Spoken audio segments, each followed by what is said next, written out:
felt pain at the pump if you don't have an electric vehicle. This morning, the average price for a gallon in Washington is still $5.39. And part of the high price of gas is because of our state's gas tax. Could that be paused or lifted?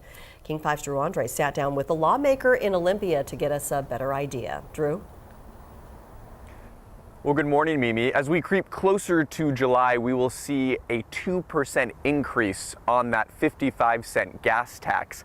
And every year after that, it will increase by 2% again. Washington State already has the third highest gas tax in the country, and it's not likely that's going to change anytime soon.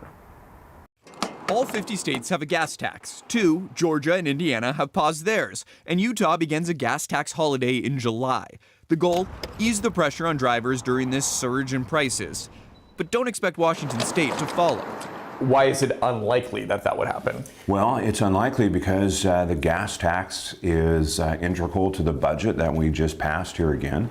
That keeps our transportation system moving.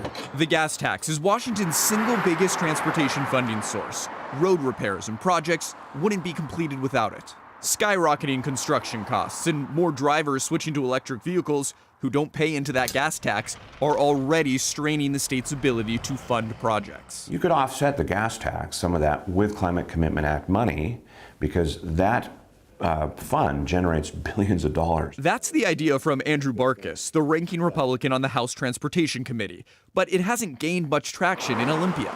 As a business owner himself, Barkis says his company is already feeling the pinch and worries those costs will be passed on to customers. It is having an impact. We're having to kind of watch how we plan our routes and everything else. Because the gas tax is a fixed amount, the state isn't collecting any extra revenue from those sky-high prices at the pump. Barkis says if tensions overseas don't ease, the state will face some tough decisions. If we don't see that changing anytime soon in the Middle East, then we should be making some decisions as we roll into the summer months. Now, Governor Ferguson could call the legislature back in for a special session this summer, but right now it appears that's unlikely to happen. And of course, as you know, these prices are pretty high. This one behind me here right now is at $5.99 a gallon.